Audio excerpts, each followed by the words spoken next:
বাজারে কেনা লিচু খাওয়ার আগে লিচুর মধ্যে লবণ দিন, তারপরে দেখুন কি ঘটে। এটা দেখার পরে মুহূর্তের মধ্যে আপনি চমকে উঠবেন।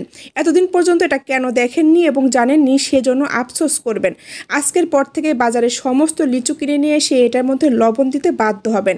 এটা আপনার জীবনের বড় সমস্যার সমাধান করে ফেলবে। পৃথিবীর কেউই চাইবে না, এটা আপনি জানেন। আমার বিশ্বাস পৃথিবীর সমস্ত মানুষের এটা অজানা। অবশ্যই পুরোপুরি জানতে হলে, বুঝতে হলে আমার পুরো ভিডিওর সাথে থাকবেন। দেখতেই পাচ্ছেন এখানে আমি কিছু লিচু নিয়ে নিয়েছি। আর এই মুহূর্তে তো সব জায়গাতে লিচু কম বেশি পাওয়া যাচ্ছে, আর আমরা কম বেশি লিচুও খাচ্ছি।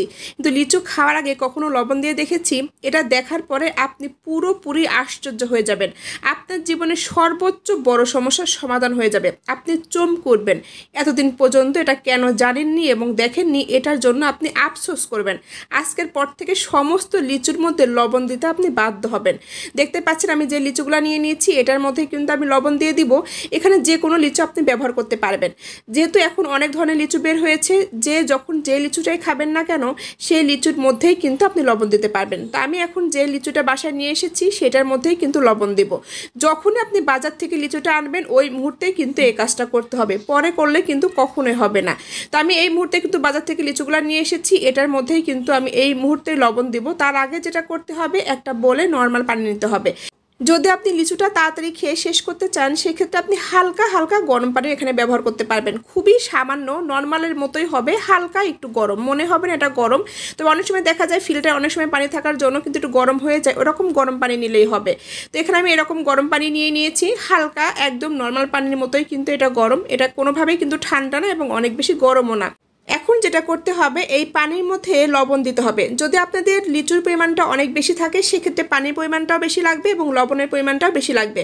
তো এখানে আমি যতটুকু লিচু দেখিয়েছি, এটার জন্য এখানে 1 চামচের মতো লবণ হলেই কিন্তু যথেষ্ট।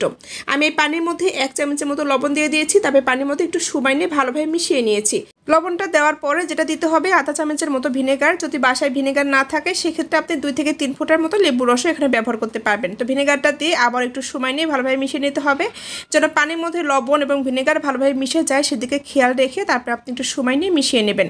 দেখুন এটা কিন্তু আমি খুব সুন্দর করে মিশিয়ে নিয়েছি। এখন যেটা করতে হবে, এই যে লিচুটা রেখে দিয়েছিলাম, এই লিচুটা এই পানির মধ্যে দিয়ে দেবো। এই লবণ দিয়ে যে পানিটা মিশিয়ে রেখেছি, এই পানির মধ্যে লিচুটা দিয়ে অনবরত এরকমই উঠানামা করব। পুরো লিচুর গায়ে যেন এটা লেগে যায়, সেদিকে খেয়াল রাখতে হবে। এটা আপনি পুরোপুরি ছাড়ানোর দরকার নেই, যেরকম বাধা আছে এই অবস্থাতেই কিন্তু আপনি এই কাজটা করবেন, এতে করে আরও বেশি সুবিধা হবে। দেখতে পাচ্ছেন আমি লিচুটা ওইভাবে বেঁধে রেখে 2 থেকে 3 বার এই পানির মধ্যে চুবিয়ে নিয়েছি। পুরোপুরি লিচুটা যেন ভালোভাবে মিশে যায়, সেদিকে খেয়াল রাখবেন। তারপরে যেটা করতে হবে, এই যে পানিটা আপনি মিশিয়ে রেখেছেন, এই পানিটা চেঞ্জ করে নতুন পানি নিয়ে নেবেন। নতুন পানি নেওয়ার পরে আবারও আপনি লিচুটা কয়েকবার করে ভালোভাবে পরিষ্কার করে নেবেন। আমি লবণ পানিতে লিচুটা ভিজিয়ে আবারও 3 থেকে 4 বার নর্মাল পানিতে এটা খুব সুন্দর করে পরিষ্কার করে নিয়েছি। এখন অনেকের মনে প্রশ্ন হচ্ছে, লিচুর মধ্যে লবণ দিলে কি এমন ঘটতে পারে? আমরা সবাই জানি যে কোনো ফল গাছে থাকা অবস্থায় অনেক কিছু দেওয়া হয়। এটা পাকানোর জন্য হতে পারে, কালার সুন্দর রাখার জন্য হতে পারে এবং অনেক দিন যাবৎ ভালো রাখার জন্য হতে পারে। আমরা কিন্তু বাজার থেকে কিনে নিয়ে এসে সরাসরি ওইভাবেই খেয়ে নেই। বিশেষ করে অন্য সব ফল ধুয়ে খেলেও লিচুটা কিন্তু একদমই ধুয়ে খাওয়া হয় না, আর সঙ্গে সঙ্গে খোসা ছড়িয়ে কিন্তু আমরা যেখানে নিয়ে আসি সেখানেই বসে কিন্তু খাওয়া শুরু করে দেই। এই কাজ কখনোই করবেন না, এতে করে কিন্তু আপনি সহ আপনার পরিবারের সমস্ত মানুষের অনেক বড় সমস্যা হতে পারে। আপনাকে কিছুই করতে হবে না, এরকম লবণ পানি আর একটু ভিনেগার অথবা লেবুর রস যে কোনো একটা মিশিয়ে অল্প 1 থেকে 2 সেকেন্ড অথবা 3 সেকেন্ডের মতো লিচুটা চুবিয়ে উঠিয়ে ফেলুন। তারপর 3 থেকে 4 বার নর্মাল পানিতে পরিষ্কার করে ফেলবেন। তারপরে আপনি নিশ্চিন্তায় লিচুগুলা খেতে পারবেন, কোনো প্রকার কোনো সমস্যা হবে না, একদম ফ্রেশ হয়ে যাবে। অনেকের ধারণা পানিতে লিচু ভিজালে হয়তো বা নষ্ট হয়ে যেতে পারে, বেশি দিন ঘরে থাকবে না। কিছুই হবে না, পানি থেকে উঠিয়ে আপনি ফ্যানের বাতাসে 10 মিনিটের মতো রেখে দিবেন। একদম বাজার থেকে কিনে এসে যেরকম শুকনো হয় ঠিক সেরকমই শুকনো হয়ে যাবে। আশা করি ভিডিওটা সবার জন্যই অনেক বেশি উপকার আসবে এবং কাজে লাগবে। আজ এ পর্যন্তই, আল্লাহ হাফেজ।